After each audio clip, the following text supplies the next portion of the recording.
Le Seigneur soit avec vous. Et avec votre esprit. Bonne nouvelle de Jésus-Christ selon saint Jean. Gloire à toi, Seigneur. En ce temps-là, Jésus disait aux foules des Juifs, « Moi, je suis le pain vivant qui est descendu du ciel. Si quelqu'un mange de ce pain, il vivra éternellement. Le pain que je donnerai, c'est ma chair, donnée pour la vie du monde. » Les Juifs se querellaient entre eux, disant, « Comment celui-là peut-il nous donner sa chair à manger ?» Jésus leur dit alors, « Amen, amen, je vous le dis, si vous ne mangez pas la chair du Fils de l'homme, et si vous ne buvez pas son sang, vous n'avez pas la vie en vous. Celui qui mange ma chair et boit mon sang a la vie éternelle, et moi, je le ressusciterai au dernier jour. En effet, ma chair est la vraie nourriture, et mon sang les vraies boissons. Celui qui mange ma chair et boit mon sang demeure en moi, et moi, je demeure en lui. De même que le Père qui est vivant m'a envoyé, et que moi je vis par le Père, de même, celui qui me mange, lui aussi, vivra par moi. Tel est le pain qui est descendu du ciel. Il n'est pas comme celui que vos pères ont mangé dans le désert, eux ils sont morts, mais celui qui mange ce pain vivra éternellement. Acclamons la parole de Dieu. Louange à toi, Seigneur Jésus. Ces paroles de notre Seigneur dans l'Évangile sont de toute façon stupéfiantes. Moi je suis le pain vivant. Si quelqu'un mange de ce pain, il vivra éternellement. Si vous ne mangez pas la chair du Fils de l'homme et si vous ne buvez pas son sang, vous n'avez pas la vie en vous. Celui qui mange ma chair et boit mon sang a la vie éternelle. Ce sont des paroles étonnantes qui doivent nous faire réfléchir. Que veut dire justement ces paroles-là dans le monde dans lequel nous vivons, là où nous vivons, là où, dans les événements actuels? Eh bien, le fait même de communier, il y a deux appels que le Seigneur nous adresse dans la communion. Lorsque je reçois la Sainte Hostie, lorsque le prêtre boit le Saint Sang, car le pain devient la chair du Christ, ceci est mon corps, et le vin devient le sang du Christ. Eh bien, il y a deux appels que notre Seigneur nous adresse en cette fête de l'Eucharistie. Le premier appel, c'est un appel de transformation. Dans un monde comme celui-ci, où il y a quand même tant de problèmes encore. La semaine passée, on m'a raconté à Annecy, en France, un jeune qui est venu blesser des petits-enfants. C'est quand même fort, quand même. Mais des histoires comme cela, il y en aura encore. Et pourquoi? Parce que, face au monde dans lequel nous vivons, Dieu est le grand oublié. On ne parle jamais de Dieu dans nos sociétés. Et pourtant, il y a 2 semaines, il y avait le pèlerinage des jeunes, Paris-Chartres. Il y avait 16 000 jeunes. On a dû en refuser à l'inscription, c'était trop. Et c'est surtout des jeunes en dessous de 21 ans. Ça, c'est extraordinaire. Et ils voulaient des messes en latin,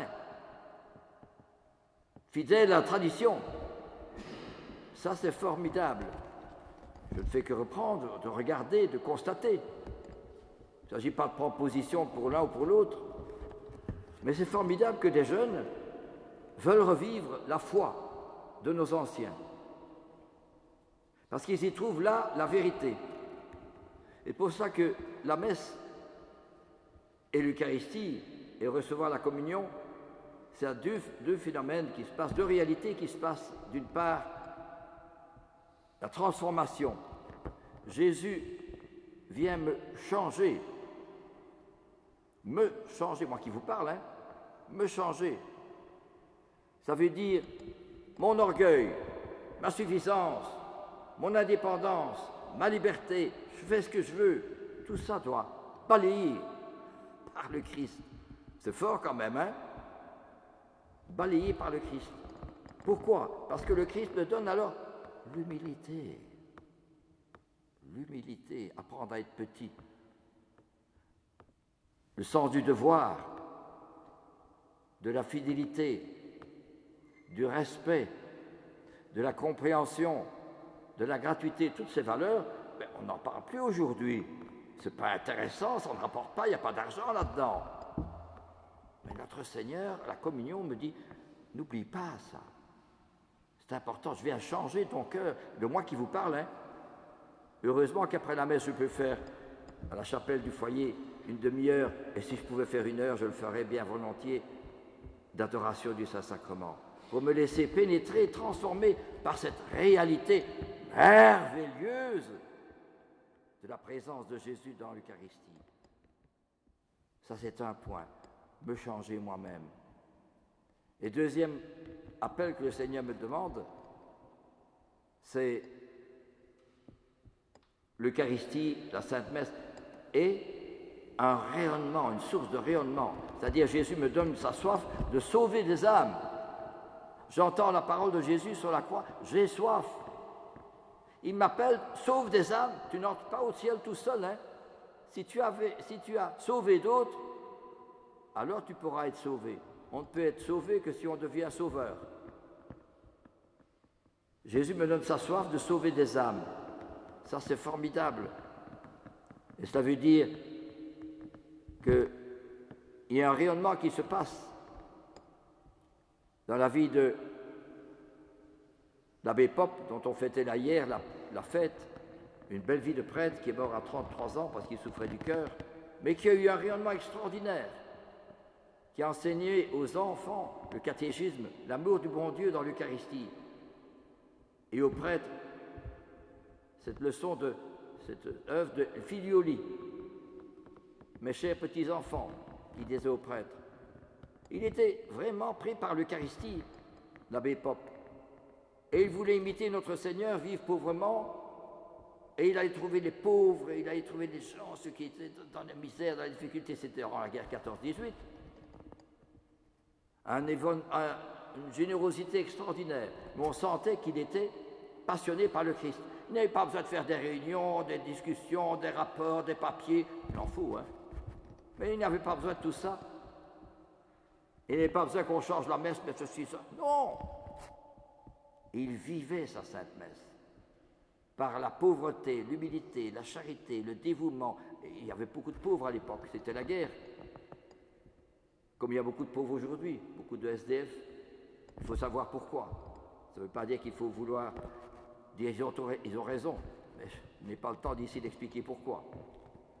Mais voyez-vous, je suis le pain vivant, dit Jésus. Celui qui mange de ce pain vivra éternellement. Vivra, ça veut dire, il ne connaîtra pas la mort.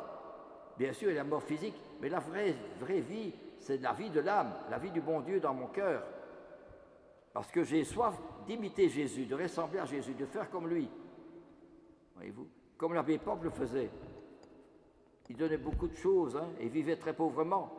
Des souliers éculés, des soutanes rapiécées, et il donnait tout ce qu'il avait pour les autres, pour les pauvres. C'est une belle vie de prêtre, l'abbé Pope.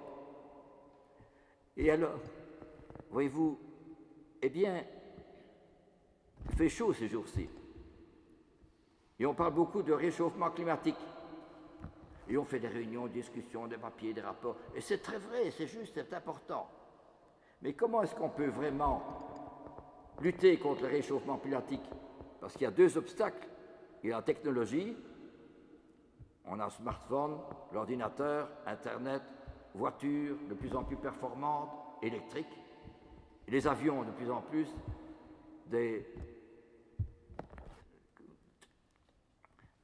où les avions viennent, voyez-vous, eh bien, on va chercher l'avion pour partir en vacances, etc.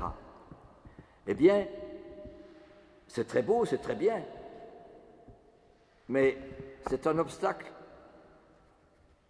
au réchauffement climatique parce que tout ça donne ça change l'atmosphère, mais ça change notre cœur aussi et notre esprit. Hein. les réseaux sociaux. On communique avec les autres, mais on ne sait plus communiquer avec son semblable, avec ceux auxquels on vit. On communique bien par réseaux sociaux, mais on ne communique plus avec ceux que je rencontre. Je ne sais plus écouter, respecter, comprendre, aider, soutenir. Non, c'est fini ça. Chacun pour soi. Et alors, deuxième écueil contre le réchauffement climatique, c'est l'économie. Ah, mais ça rapporte ça. Les aéroports et toutes sortes de gens qui viennent travailler, c'est très bien, ça rapporte, c'est de l'argent tout ça. Oui, mais ça va où? Les conséquences, on les oublie. Ça ne veut pas dire qu'il ne faut pas d'avion, mais ça veut dire que, vous comprenez, il faut réfléchir. À force de ne plus penser ce qu'on vit, on finit par penser comme on vit. Et on dit, ah oui, mais il faut des avions, il faut ceci, les voitures de plus en plus performantes. Mais c'est l'homme qui écope de tout cela. Les conséquences sont graves. Et vous l'avez ici, une des raisons fondamentales pour lesquelles beaucoup de jeunes deviennent SDF, sans domicile fixe. Et je peux vous dire que vous voulez les aider, ils ne veulent pas. Ils préfèrent rester, ils préfèrent mourir et continuer dans la drogue. C'est grave, hein, cela. Pourquoi? Aujourd'hui, on a perdu le sens de l'homme, la vérité de l'homme. Parce que, voyez-vous, on peut faire des tas de projets, des tas de discussions et des rapports, et pour aider ces jeunes-là, s'il n'y a pas de Dieu, c'est impossible de sauver l'homme. On ne peut pas conjuguer le bonheur de l'homme, sans Dieu. C'est ça l'Eucharistie. Je me souviens, j'étais jeune, 14, 15 ans, 16 ans, et bien quand c'était le jeudi saint, on allait au reposoir dans les différentes paroisses, c'était à qui ils mettaient le plus beau reposoir avec des fleurs, des bougies, etc., devant le Saint-Sacrement. On avait le sens du bon Dieu. Mais aujourd'hui, Dieu, laisse-moi tranquille, hein. Mais c'est comme ça. Alors les personnes, souvent, se disent, hey, mon petit-fils, il vit avec une bonne femme, il ne s'est pas marié. Ben oui, mais c'est la société aujourd'hui, c'est comme ça, c'est la mentalité actuelle. Il n'y a plus de mariage. On vit ensemble, et ça ne va plus, bye. Et s'il y a un enfant, ben mon Dieu, il y a des institutions qui s'en occupent pour ça. Vous comprenez, on est loin, hein? Les valeurs, on les a perdues. Hein? C'est pour ça que je m'excuse de parler un petit peu avec conviction, mais moi je rencontre ça tous les jours à propos de jeunes qui sont abîmés. On a envie de secouer le cocotier, quoi. Je dis, mais où est-ce qu'on va? Alors voyez-vous, frères et sœurs, c'est pour ça que l'évangile d'aujourd'hui et cette fête du Saint-Sacrement est tellement important pour nous dire, c'est pas seulement je reçois l'hostie et puis ciao, je vis comme tout le monde. Non, le Seigneur m'appelle à un engagement profond, réel, concret, si vous voulez, engageant. Voyez-vous? Eh bien, là, justement, c'est, il me transforme, et deuxièmement, je rayonne. Car si l'abbé Pope a eu tellement rayonnement, il n'y avait pas des discussions, des rapports, des réunions, des papiers, non. Il rayonnait plus par ce qu'il était que par ce qu'il disait et qu'il faisait. C'est extraordinaire. Et je vois aussi le petit Akoutis, ce jeune de 15 ans qui est mort d'une leucémie et qui a un rayonnement extraordinaire. Quand il y a eu l'enterrement, il y avait plein de gens qui venaient, les parents disent, mais tous ces gens, eh bien, il faisait du bien. Il a aidé, il a aidé voir ceci, un tel, puis encore un autre. Il a aidé beaucoup de gens. Et il y a eu beaucoup de monde dans son enterrement. Et on parle de lui maintenant. Pourquoi? Un jeune de 15 ans, il n'a pas fait des choses formidables. Eh bien, parce qu'il était habité par le bon Dieu. Quand il communiait, il est devenu un autre Christ. Voilà, frères et sœurs, cette belle fête du Saint-Sacrement qui nous est proposée à notre méditation ce matin, que le règne du Christ arrive. Si vraiment il y avait quelques croyants qui pouvaient se laisser transformer par le Christ, il resterait des heures à contempler notre Seigneur dans le tabernacle. Hein. Se laisser transformer. C'est tellement beau. C'est le ciel déjà. Hein. Mais nous avons perdu le ciel aujourd'hui. Et pourtant, l'Eucharistie, c'est déjà le ciel.